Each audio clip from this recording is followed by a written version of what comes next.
Hello, hello, hello, and welcome back to the 5 Elements Podcast. I am back after another month off. I got back from India, and I thought I was just going to roll with it and hammer out episodes, and none of that happened. That's because life got in the way. And you know what? The time zone crushed me in ways that I was not expecting at all. I'd only ever done a 1-hour time zone or a 3-hour when I went to California or Vancouver. That 10-hour time zone change absolutely bodied your boy. So I'm back. I plan on getting some episodes out more consistently, but I've said that before, and I'm known to be a liar. So before I get to today's episode, which is going to be another solo dolo one, and I'm excited about that because it's on a topic that has been brought up to my attention a lot lately in a lot of conversations that I've had with clients, and I realize that there's a story here and a lot of important takeaways that I think could be helpful to you in your fitness journey. But before that, we got to get to the most important part of the episode and the real reason why I do this show. People sometimes ask why I do this show and if it's to connect with people, if it's to offer free information that can make their fitness lives better, to help them give confidence and to help distribute information and advice and tips to make fitness not only less complicated but more manageable. Is it to promote your business? And the answer to all of that is no. There are shreds of truth in those reasons. You know what? They're not reasons, but they're not the main driver. They're not what wakes me up in the morning to record the show. And what wakes me up in the morning to record this show is to spread the good word for our sponsors. And today's sponsor is, I think, one of those sponsors that really, really drives purpose in our world. And the more people I can recruit into this way of thinking, into this way of living, into this way of being, the better this world would be. The timing of it is very important. Because right now there's going to be a lot of temptations during this time period. If you live somewhere that celebrates Christmas, there's going to be a lot of temptations pulling you away from this. And I think it's important that we center ourselves and get back to our roots. And that is why I'm super proud to say that today's episode is sponsored by Materialism. This is something that's near and dear to my heart. This is something that can fill a void. And if there is a void, it shall be filled. And some people say that you should fill that with a level of self-actualization, spirituality, a deeper sense of purpose. And to those people, I would say, but have you bought the new iPhone? Have you bought the new iPhone every single year? Have you not allowed the euphoric feeling of buying a new object wear off because you just buy another one? The moment that high starts to subside, you get high again. And you can only really do that if you fully lean into materialism. I think the problem that we have with rejecting materialism today is that people let the high wear off. And what that really means is they don't have the discipline to stay consistent with their purchasing patterns, to make sure that they are always riding the state of highness and purposeness. And what I will say is a state of nirvana that you will achieve and transcend the cages that are these human bodies. You can transcend that if you just continue to buy. If you subscribe, if you sign up for a bunch of subscriptions on Amazon that you don't even know when they arrive, that every day when you come home, there is a package waiting for you. And you can only really do that if you follow the core tenets of materialism. And that's why I was super happy when the thought leaders in this space reached out to me and they said, hey, can you spread the good word on your show? We'll pay you. And I said, I'll take your money because I'm a greedy capitalist. But I would have done it for free because for your message, I would do this with no shirt on my back, with a hungry belly to spread this important message because I just think it's really important. So this year, when Christmas rolls around and you have the opportunity to buy as much as possible, do it. Follow that gut instinct. When you buy something and you feel that sense of purposeness for about 10 minutes, the moment it starts to wear off, go back on Amazon. Go back to your favorite store, online shop, browse. Spend money that you don't have to fulfill the dreams that you want to achieve. Because you have to spend money to make money. And if you don't spend that money, you won't make any money. And that's just how materialism works. And really what you have to do is lean in and be present with your purchases. So that's today's sponsor. That's really what today's episode is about. There's going to be a lot of other things that I will be talking about, but just always remember that at the end of the day, you need to feed the economy. The economy has an insatiable appetite, and we do need endless growth. And that's how this world runs. So make sure you buy some stuff today. Make sure you buy some stuff for other people. Make sure you buy something that you don't need, because that's actual true transcendence, is when you're starting to buy things that you don't need with money that you don't have, and you feel good about it. That's where a lot of people go wrong. They actually don't feel good about it. You shouldn't feel guilt. you've actually done something that really gives you a sense of purpose in this world. So with today's actual episode, if you do want to support the show, make sure you share this episode with a friend. If you have a friend who's actually deleted their Amazon Prime account, send them this episode. If you have a friend who said that they're going to meditate more this year and spend more time with themselves, spend less money on the economy, send this to them. Tell them that they're wrong. Shame them. This is a big shame podcast as well, so make sure you do all of those things. But in all seriousness, as always, make sure to sign up for the newsletter, which I'll put in the link in the show notes. I don't send them out often, but when I do, it's for new articles that I've dropped or new information that I think is really important. Make sure you share this episode.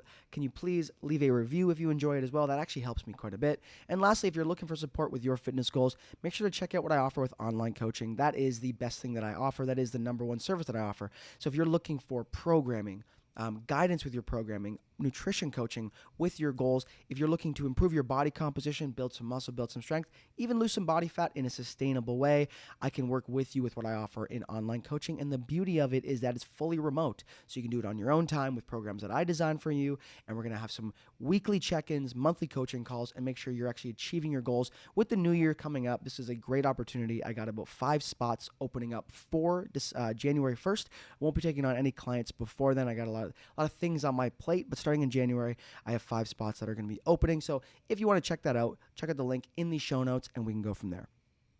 Now with today's episode, today's going to be about the seasons of training. It's a little bit, it's not a little bit, it's quite meta. It's more philosophical. You could actually extrapolate this out to the seasons of life, but we're going to keep it kind of chunked down into fitness goals and everything around that area because it's something that I think is really important and comes up a lot with my clients and coaching conversations with how I see people discuss fitness and also myself. But we're going to start with some roses and thorns. So with roses and thorns today, I'm going to start with my thorn. And without going into too much information, what I'll say is that I've been going through something recently that would require a little bit of grief. And the thorn in that is obviously that. It's just when you're going through something personal, it's always quite challenging. It's always painful in weird ways. But the rose in this thorn is that over the last few years of kind of working on myself, I've avoided numbing myself as much as possible. And along the way, it's funny, I was talking to a friend, becoming a healthier person hurts more in some ways, if that makes any sense, because you don't avoid everything and you don't think that your happiness is just like a 10-pound weight loss away or making extra amount of money or whatever. Like you realize that when you are in pain, you actually have to grieve that. And you actually have to go through the stages of grief of like, oh shit, like this hurts. And then tomorrow it feels okay. And then the next day you feel sad. And then the next day you feel happy. And it's kind of nonlinear in a way that you don't quite expect. And it comes in waves. And I've had some grief in my life. Like I've lost some meaningful relationships. I've lost some people in my life. And you also, people think grief is just about like someone passing away or a breakup or something along those lines. But often it's about other things too. Like when I had left my old job, there was a grief in that. There was a grieving my own identity of who I thought I was and who I thought I was going to be at that career. And what I'll say is just the grief, the rose in general is going through an experience of grief to some degree, but the rose in that is realizing that I've made a lot of progress on my own self journey in not reverting back to old maladaptive coping mechanisms. The downside of that in the short term is that when you actually have the capability to sit in pain, it fucking sucks. It hurts. And you get that impulse to try to numb it immediately. But what I'll say, and I realized this with when a lot of my binge eating habits kind of went away, is that it's almost like the drugs don't work anymore. And I think I've used that analogy before, where before when I would get really sad and I'd be going through bouts of like deep sadness and loneliness, my number one coping mechanism was just to binge eat. And when I started to work on that, I was talking with a therapist on it. I was talking with friends. I was just kind of like reading a lot of resources and getting more aware of it. At a certain point, I would still get the impulse to binge eat whenever I was sad. But then I'm like, I would download Uber Eats and I'd be browsing, and it wouldn't give that same level of excitement as it used to. I was almost like, this isn't going to do what I think it's going to do. And that's a good place to get to, but then you're kind of left with a vacuum of how do I get rid of this feeling? Because we don't like feeling pain as humans. We are quite pain avoidant creatures. And I'm just kind of sitting with that. And that is a rosy thorn if there ever is such thing as a rosy thorn. But the rose here is that what I also have learned is that when I need support, I'm much better at reaching out to people. This is something that I struggled with for a long time. This was one of the reasons I felt so lonely when I moved to Toronto in general, because I had to make a brand new friend group. I didn't have that same connection with the friends that I had back home. And I also didn't have the ability to reach out to people. I always thought I was bothering people. Whenever I felt like I needed support, if I did reach out, I thought I was just pestering them. And with anyone who knows the details, like a breakup that I went through a few years ago, I had to reach out to people. I really truly had to lean on support with people. And that made me face some of my own struggles with being vulnerable. But I was thrusted into a position where I had no choice. I had to live with a family member for a bit. And I remember feeling like such a burden the entire time I was there. And I would be like, every time my aunt would do something for me that I was living with, I'd be like, oh my God, I'm so sorry. Like, or thank you so much. And at one point she's like, dude, shut up. You're family. Like, this is what we do for each other. And it was a really eye-opening moment for me. I remember that because I'm like, oh, I'm not just some sort of bother. It made me realize that you're more of a bother to the people who love you when you don't let them in. And I learned that when I went through something a few years ago. And this is just like, I don't have to lean on anyone right now, but with some of the things I've been struggling with, I actually have chose to. And I had the impulse not to, and I said, no, you do need that support. And that was a real rose for me because I realized how much strength that takes to actually confide in someone when you feel vulnerable, but also the strength in just, we think it's strong to be able to get through things on your own, and that's almost kind of easier, to be honest, because you don't have to be vulnerable in front of anyone. And I chose to do the opposite, and that has been quite reaffirming of a lot of the things that I've worked on over the last few years, and that felt really good. I'm not going to lie about that. And that's the rose on there. So I'm not going to get too, obviously it was quite vague there, but it just kind of goes towards grief and pain and sadness, just kind of in general, and how you go about it. And was I perfect? No. But I've made a lot of progress into how I would have behaved 5 years ago if I was in the same level of like pain or sadness or going through something along those lines. I've really built the ability to reach out to people and lean on people and just also sit in that uncomfortable feeling, because I know I historically just have this maladaptive coping mechanism of just numbing the fuck out of myself and doing anything not to feel that. But the thing about that is it's like a law of energy. You cannot create nor destroy it. You can only move it around. And if you feel sadness and if you feel that pain, you can ignore it, but it doesn't go away just because time passes. You truly need to process it, or else it will rear its ugly head in some ways that you're not even fully aware of. So with that out of the way, let's get to today's full episode, which is going to be about the seasons of training. And the reason why I bring this up in the timely manner that I bring it up in, I'm not that good in English anymore, I've realized, is that the holiday season is coming up. And that's a new season. And what does that mean? That really means that things are transitioning, and you know what? Your schedules might be changing, your expectations might be changing. One thing that does not change, though, is your plate size.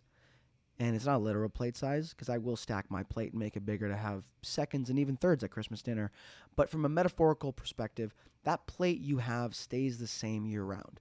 What we make the mistake of is we think that when we take on more, that we can just add it onto our plates. And if your plate isn't full, you can do that. Do you want to have a completely full plate all the time?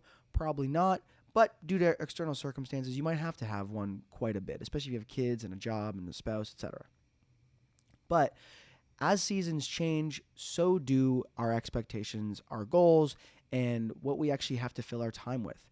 Now, with training, this is one that I think a lot of people run into problems with, is that they don't realize that their training is going to come in seasons. And that doesn't mean you only work out for like 2 seasons or 3 seasons in the year. It means the level of intensity that you're able to train at is going to fluctuate as the seasons change. Now, I have this with a lot of my clients, and I think the most successful clients I've ever had are ones who are fully aware of this, and the ones that lean into it the most are the ones that I find have the best relationship with training, their bodies, and hopefully their diets as well. That can be a separate issue, though. Now, an example of this is that Christmas season is coming, and if you celebrate Christmas or live here somewhere that does celebrate Christmas, it becomes a huge holiday season. Now, this is Black Friday week. Canada, we don't celebrate Black Friday, but we get some of the deals. I know for any of my American listeners, this is truly when the holiday season begins. Is this the best time to set an intense fitness goal where a ton of your free time and energy are going towards training really hard, meal prepping, and doing whatever it takes to achieve those goals? Probably not. What is the case is that this is more of a season for family. If you've been working a ton, family and friends, if you've been working a ton, things start to taper off a little bit, right? You start to have more social functions with your family and friends. You might have more downtime. You want to spend that downtime with the people you maybe not have gotten to spend as much time with during the year, during the craziness of any year. Take advantage of that. Where people run into problems is when they expect that they can upkeep everything and not compromise. It is always a give and take when it comes to fitness. Now, for me, right now, things are going to be a little bit crazy until Christmas itself. This isn't going to be a time when I'm trying to set some sort of amazing goal. What I'm really trying to do right now in my fitness is get into the gym 4 times a week. And right now, if you follow my Instagram page, I do a lot of BAM workouts. I call them bare ass minimums. I do 4 exercises. I do 3 hard sets of each, and I get out of there. I did one this morning. It took about 45 minutes. All I really had time and space for, because I got some other things I got to do. Now, in January, I'm actually going to be going to Colombia for the whole month of January and working remote. I've never done something like this. I'm really stoked about it. I'm going to have more time to train. That's actually going to be, I realize that's when I'm going to dial up my training is that month. I'm stoked about it. I'm going to get a gym membership in Medellin where I'm staying, and I'm going to work out as much as I can because I will have more time to myself. Does that mean I'm not training until then or I have no goals? No. But that means I'm taking small steps forward, or I'm taking 2 steps forward and 1 step back repeatedly. And I think a lot of people forget that when you take 2 steps forward and 1 step back, you actually end up just taking 1 step forward. If you did that for 1 full year, you'd take 12 full steps forward. And where people run into a problem is that they actually count the steps back as meaning more than the 2 steps forward, even though there was less steps back than there were forward. They will grieve the 24 steps they could have had if they didn't take any back, while not acknowledging the 12 objective forward steps that they took. And this kind of goes into everything. So when the new season arrives, be honest with yourself and question, what is my top priority? Because you really can't have multiple top priorities at the same time. Something needs to take a step forward and something needs to take a step back. This was brought to me from a client of mine we had a fantastic coaching conversation during one of our workouts the other day. Now, this is a client I've been working with for a year, a little bit longer, and she's made amazing progress, but not like transformational progress, right? She's not a new human in the next year, but what happened over the year, and she had come to me with amazing goals, to be honest. I remember when her and I did our first initial meeting, I was like, oh, this girl gets it. Like, this is going to be a pleasure to work with this person because they don't have these out of this world expectations that conflict with what they're actually willing to do. And that's everyone. That's myself too. That is not like a character flaw to have that. That's actually quite normal, but it's something you have to work on or else you will never be happy with whatever results you get.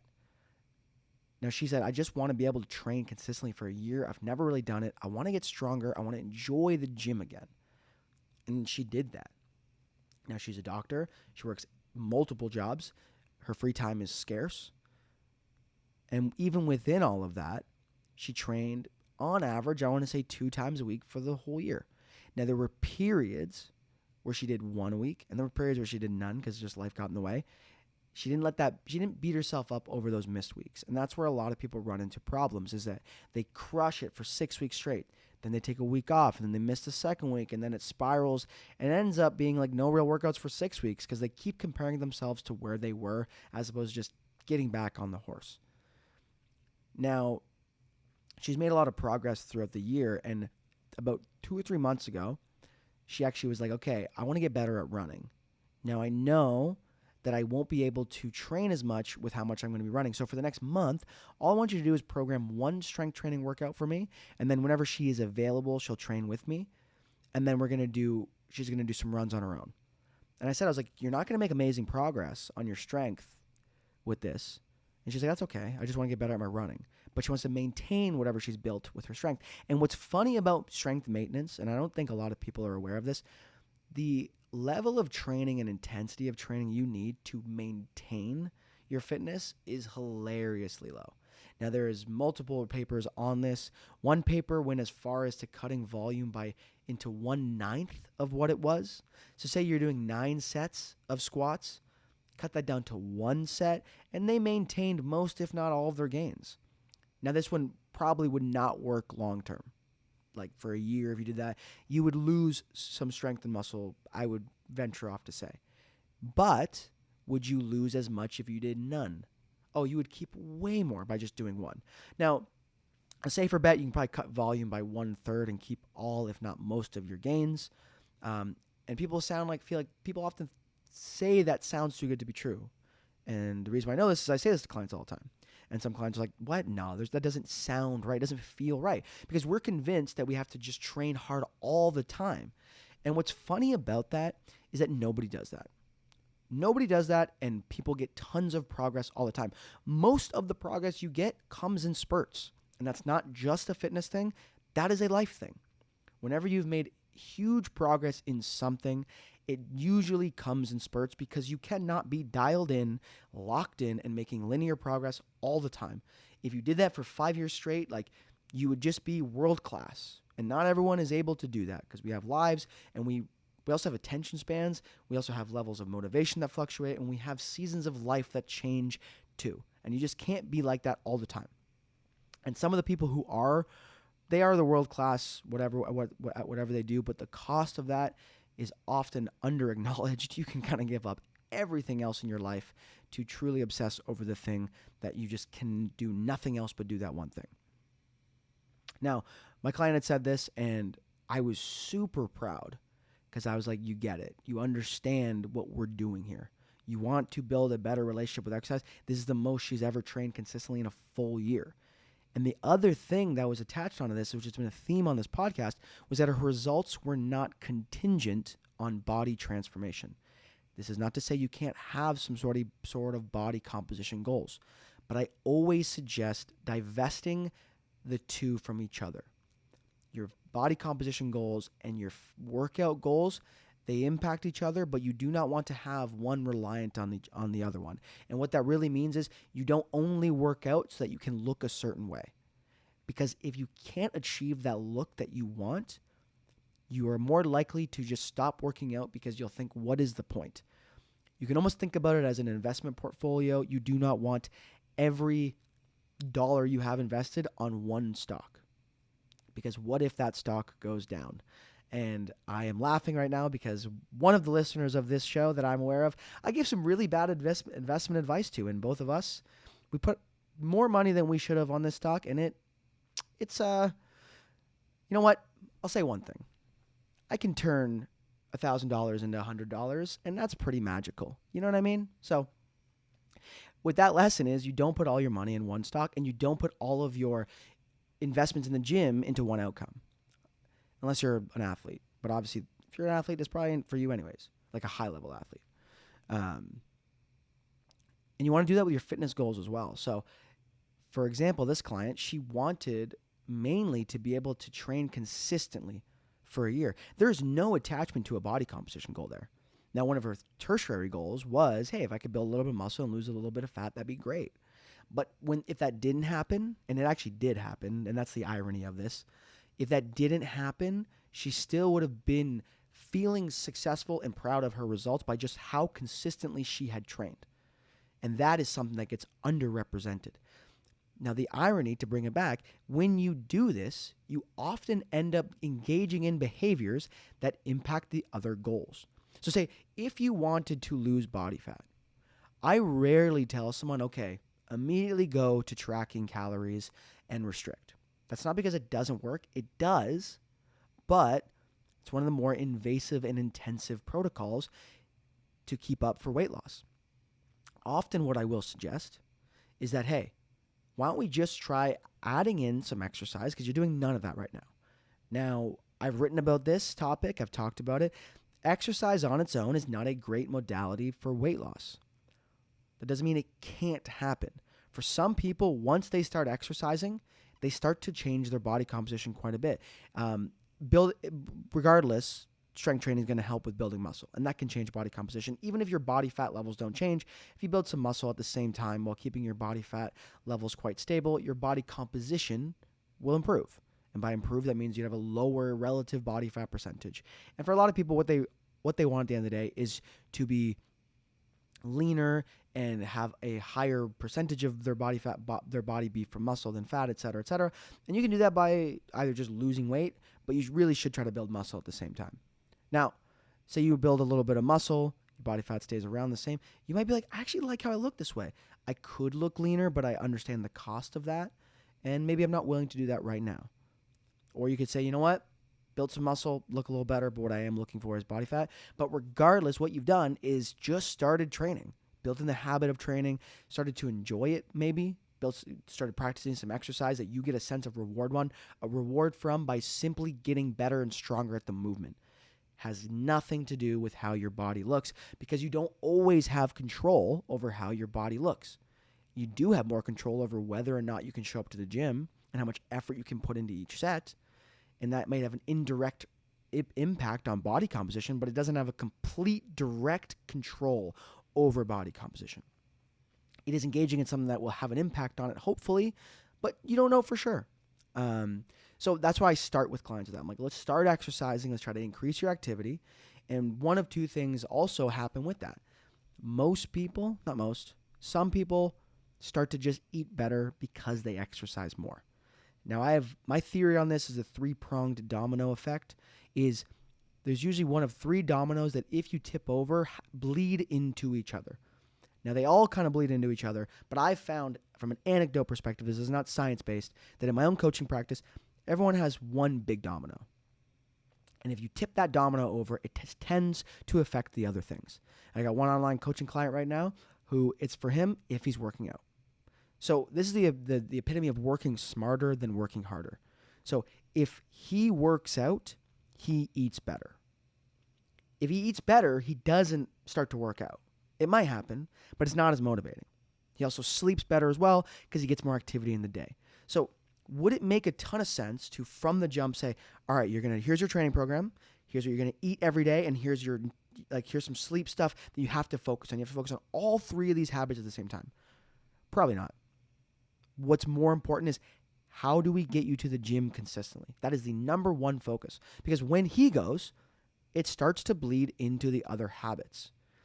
And if you can identify the thing for you that is the keystone habit, as some habit researchers would call it, or the domino of your habit stacking, go for that. Always revert back to that, because you're like, that's the thing that's going to move the needle and also touch a bunch of other needles and set off this cascade effect of other behaviors that I want to also achieve without having to put a ton of effort into micromanaging them.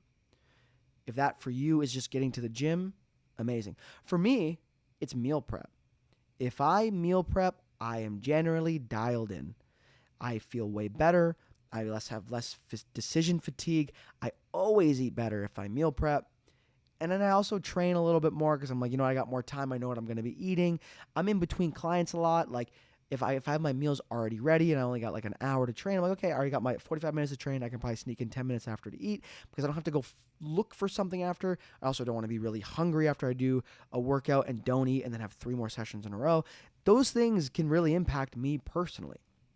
So if you can find out the thing that works for you, go for it. So for example, a new client comes in, I'm going to experiment and see if just training starts to bleed in the other habits. If not, we can find out the other things that do. It's usually one of the three. It's getting enough sleep, it's eating an adequate diet, or it's just training in general that tend to also affect each other. So that's why I start off with that. It just makes a lot more sense than just overloading someone with a bunch of information and new habits, because change is quite slow and it's very hard to stick with. So if you can make that as sustainable as possible, you're laughing. Now back to my client, the big thing was getting the workouts in.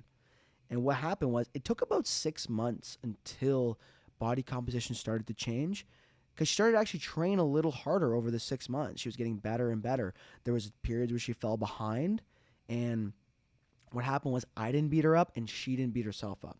Now as a coach, me being compassionate doesn't always get transferred into that other person being compassionate to themselves, that's a work in progress. I am often a lot more compassionate to my clients than I am to myself, right? I've gotten more compassionate with myself, but I find it's a lot easier to beat yourself up than it is to beat someone else up, to be honest. So over time, she got a lot better with that. And then it started to eventually pay dividends. And then that's when I was like, oh shit, you're getting quite strong. She built some muscle. She's like, oh, my clothes are fitting a little bit differently. Not a remarkable transformation, but quite a change over the year. And the thing is, she did it while most of the time training twice, sometimes once a week. And that is something that I think is incredible. And when seasons came up, she just rolled with the punches. So this running season came up, and she's like, I'm going to intentionally pull back my training in the gym and spend more time running. A lot of people do the opposite. They're like, okay, I'm also going to run, and I'm also going to keep my training, and I'm also going to do this, and I'm also going to do that. And what happens is you start to fail miserably because you're just trying to do 10 things at once.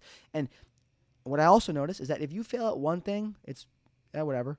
You fail at 10 things, you get 10 reminders of, oh, I didn't do this, and I didn't do that, and I didn't do this, and I didn't do that. That is how you degrade your self-efficacy and your level of belief in yourself over time. Do the opposite. You say, you know what? You don't get greedy. I'm doing great with this. I've had the time and resources to do it. For the next month, I will not have the same level of time and resources.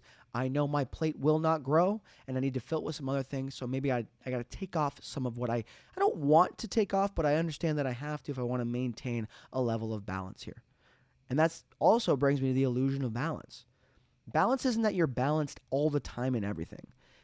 It more so means that at the end of the year, there's a general level of balance that gets corrected through times of imbalance, right? So for 2 months, what will probably happen is that there's an imbalance in more time at work, more time for yourself, more time on shit you're trying to work on, less time for friends, maybe for family, for personal hobbies.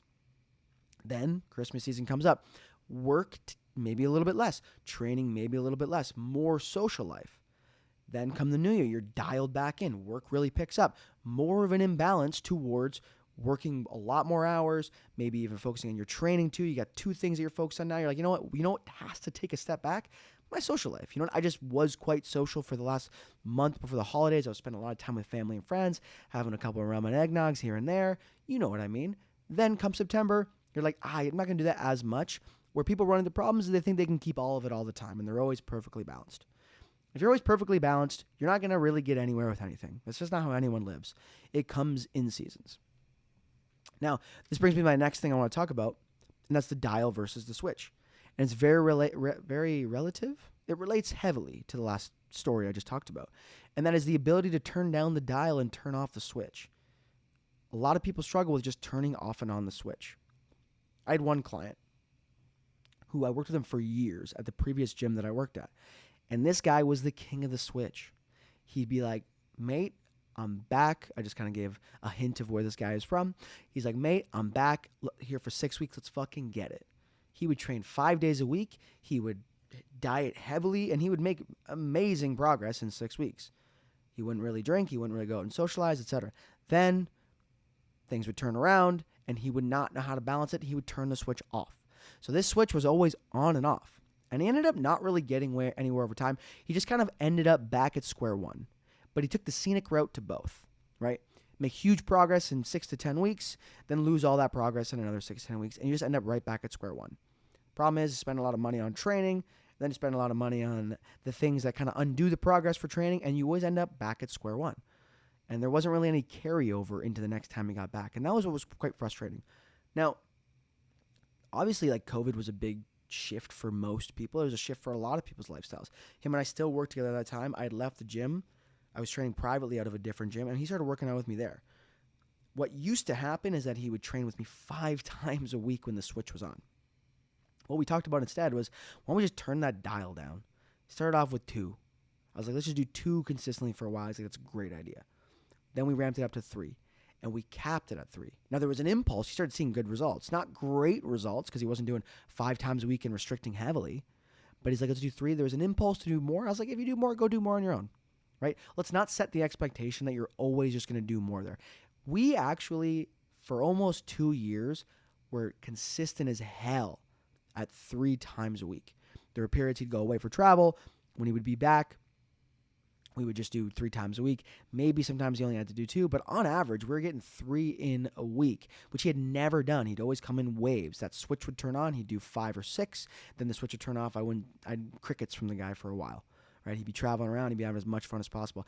What he also worked on is that this was 2-pronged. So when he was in town and training a lot, it wasn't too extreme. It was more balanced.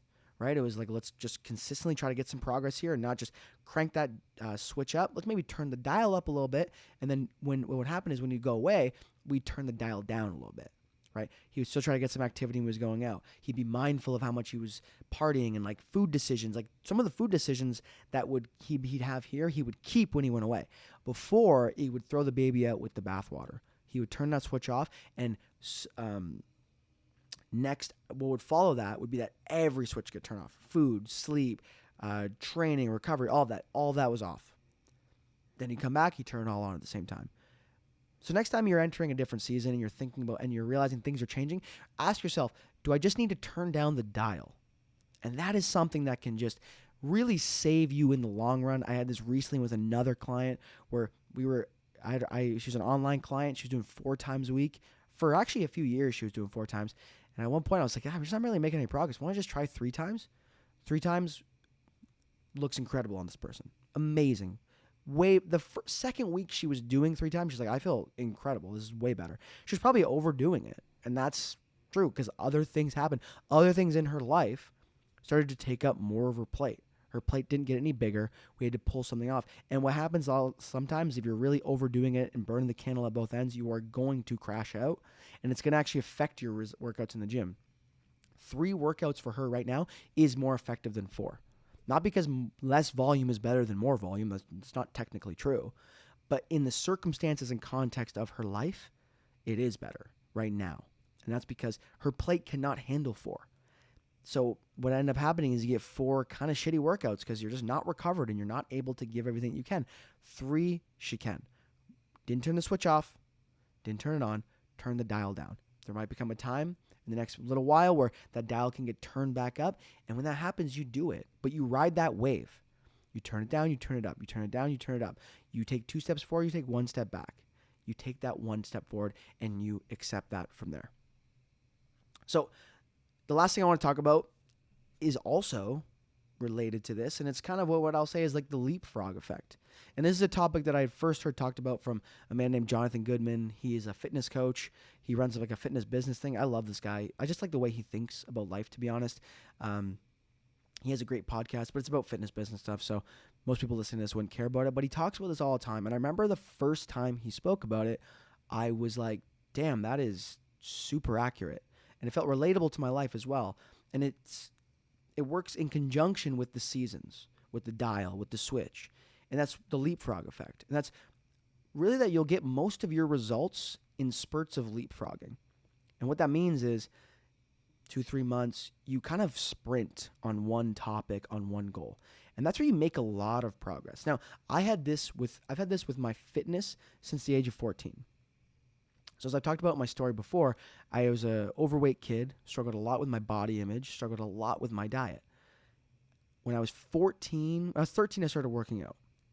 And I wrote about this. I wrote an article called I went on my first diet when I was 13. I lost 60 pounds. I had inherited and learned a ton of maladaptive eating patterns and a lot of disordered ways of thinking about my body and food. But I also did lose a lot of weight, and I built a lot of muscle too at the same time. I was obsessed with pull-ups. I remember I was watching the worst fucking movie. It was called Never Back Down. It was one of those cheesy movies from back in the early 2000s. And it was one of those movies where it's a high school movie, but all the men in it are like 30-year-old jacked dudes that are supposed to be 16. It's insane. They're all rockets. They're all chiseled. And I remember going into high school, I thought, oh, that's what guys look like in high school. And then I get there, I'm scrawny. Everyone else is scrawny.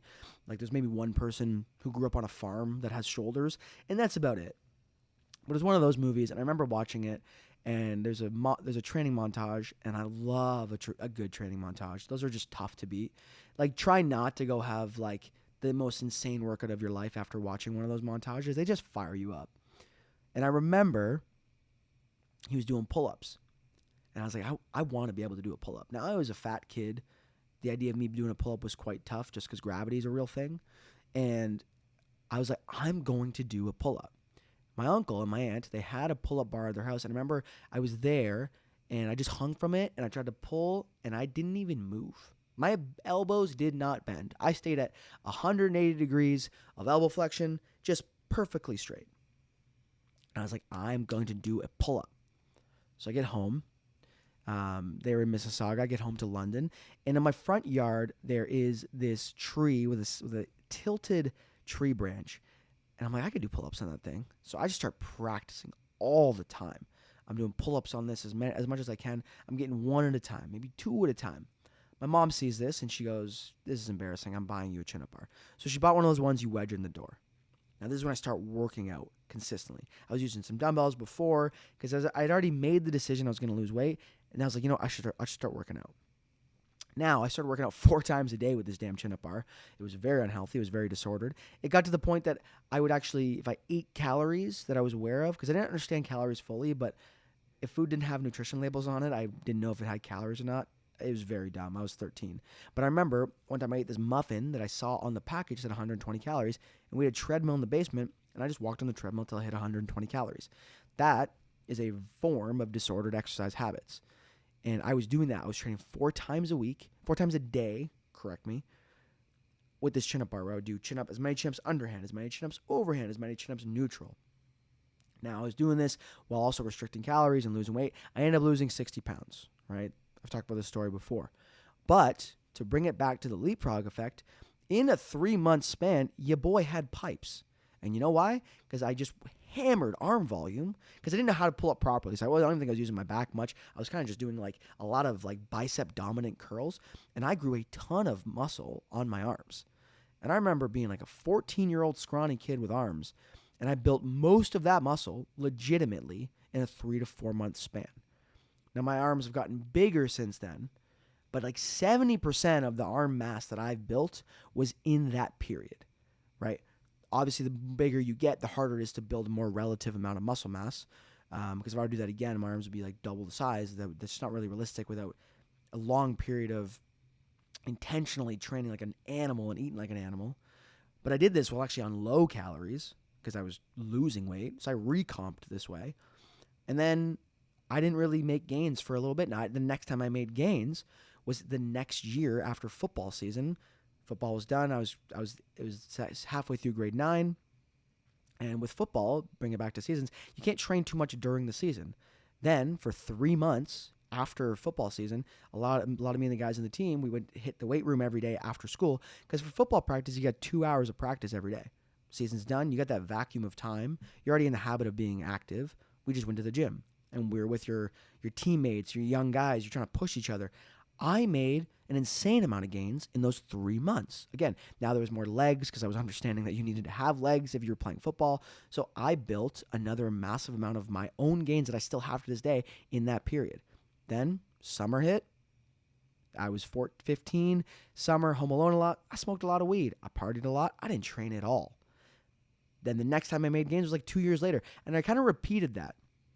Now, by the time I was done high school, I actually gained a lot of the body fat back because I spent a lot of time partying, but not all of it. But I probably gained like 50 pounds of muscle throughout high school.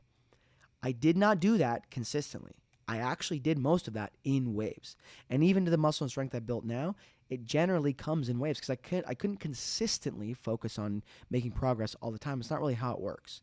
We generally leapfrog our way into new progress. And I've even noticed that with Spanish now that I've been studying it. And you know what? I never really talk about it. For any of my friends that might be listening, I never talk about how I'm learning Spanish. And if you can't detect sarcasm, I don't know why you're listening to my podcast. Most of the progress I made was in like a 3-month period where I just got annoyingly obsessed with it. I was hammering lessons all the time. I was only listening to Spanish music. I was only watching Spanish stuff.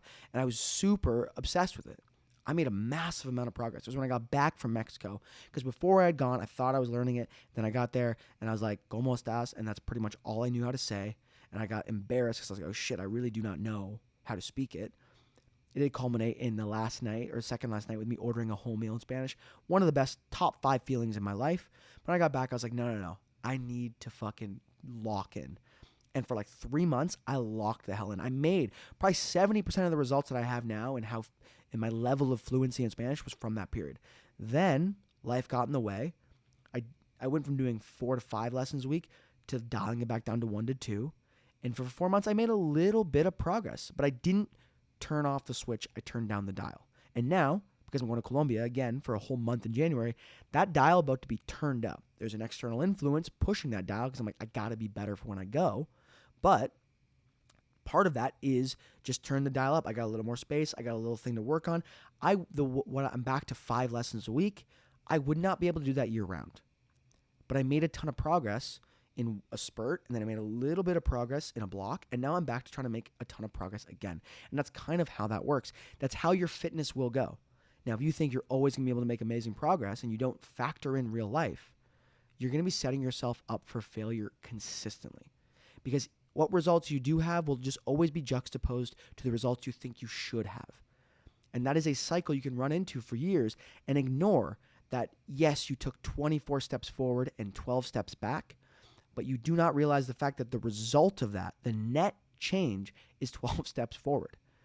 And if you're not aware that training, life, everything above comes in seasons, and as these seasons change, you don't grow your plate size, you just need to rearrange it. And the more proactive you can be in rearranging that, the more successful you're going to be in the long run, and the better relationship you're going to have with fitness, with exercise, with diet, etc. along the way. Because what will often happen is you'll be left with the same results, but your relationship with those results make a huge difference. Now, the first client that I use in an example, a year has passed. She's squatting the most she's ever squatted. She's consistent in a way she's never been consistent, and she's actually made some body composition changes. Now, expectations are a key driver of satisfaction.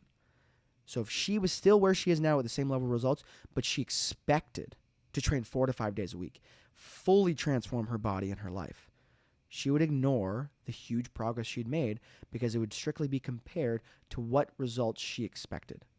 So being aware of where you are, what your current capacities are, and how to go about that, massively important. And these are a couple examples that I wanted to share about, and these are kind of conversations I've had with clients about this. So if these are conversations you'd like to have, guidance you'd like to have, this is kind of what online coaching and conversations of coaching would be like with me. And that's one of the reasons why I do this podcast too, to see if we vibe. I'm pretty sure she had listened to my podcast and listened to some of my content before she signed up with me. So she kind of knew. She knew that I wasn't going to be like, 6-week transformation? Yep. It's not really what I do. I don't see a point in it. I don't see the sustainability in it. That's not that it means nothing. And to come back, if you look at the 6-week transformation as a leapfrog, that's not a bad idea. If you're like, hey, for the next 6 weeks, it's more of a crash course, right? But you don't turn the switch off when the 6 weeks are done. You turn the dial down. That's not a bad way to go about it.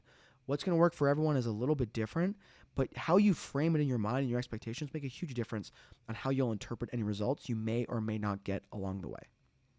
So heading into this new season, this Christmas season, and then a new year, think about some of the things I've talked about. Think about, hey, what is the top priority now until the new year, right? What's realistic? Do I need to turn the dial down in some areas and maybe turn the dial up in others? How will this adjust my expectations for results? Do I have a tendency to flip the switch off and on? If I do, let's try the dial. What is the next thing I can leapfrog if I want to just go that route?